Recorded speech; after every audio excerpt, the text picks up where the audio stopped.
იცით რა სხვაობა ამერიკასა და საქართველოს შორის? Ზაღან საბურავში ექნა პრობლემა დიდი ალბათობით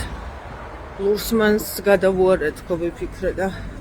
მივედი ვულკანიზაციაში. იქ მითხრეს რომ რაღაც ნაწილი გჭირდებათ რომელიც აქვე ახლოს იყიდება. მივედი სადაც მომწეს ის ნაწილი და მითხრეს კონკრეტული თანხა ნუ ხურდა არ მქონდა და არა უშავს იყოსო და როგორ არა უშავს მეთქი და არა იყოსო და თან ესე ძალიან დიდი სურვილი ჰქონდა რომ მართლა საჩუქრად მოეცა. ცხადია ნუ მარდავთ მე და რაღაც გამოსავალი ვიყო, მაგრამ დამოკიდებულება. დაუბრუნდი ვულკანიზაციაში და უკვე როდესაც დაასრულა ამ ბიჭმა მუშაობა მინდა რომ მივაწოდო თანხა და რამდენია თქო და არაფერია როგორ არაფერს ესე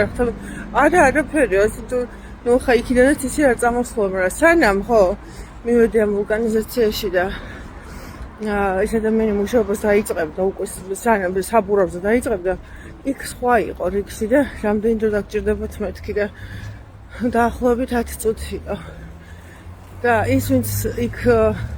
ჩემამდე იყო მისული და ვისთანაც მუშაობას იწყებდა ვის საბურავზეც იონთხა არა უშავსო მე არ მეჩქარებაო და დავუთმობა შემდეგ უკვე ყოველთვის გაოცებული და ბედნიერი და რა თქმა უნდა ძალიან მაყოფილი მივდივარ მანქანისკენ და ვფიქრობ ამ ყველაფერს უმართლა რასაც ჩვენი ქვეყანა დავრეკე ოჯახთან რამე მეთქი რა წამოვიყო სახლში თქო და მითხრეს რაღაც პროდუქტები გავჩერდი მარკეტიდან გადმოვდივარ მარკეტიდან და ძილს გავაჩერე მანქანა და ძალიან ვიწრო გასასვლელი იყო ფეხი გადამიბრუნდა და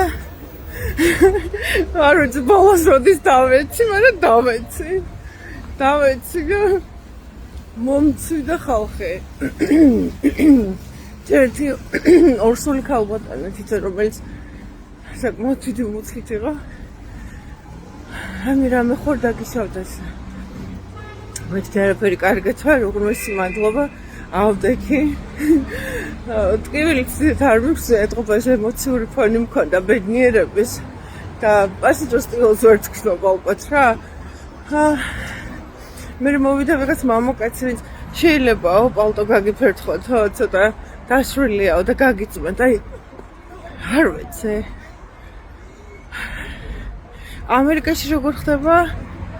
ვინმე მოგაქცევს საერთოდ ყურადღებას ზედ შემოგხედა aus ქუჩაში მსგავსი რამე რომ მოხდეს ვინმე გეტყვის რაღაცაზე უფასოა აი არ ვიცი აი რა სხვაობა ამერიკასა და საქართველოს შორის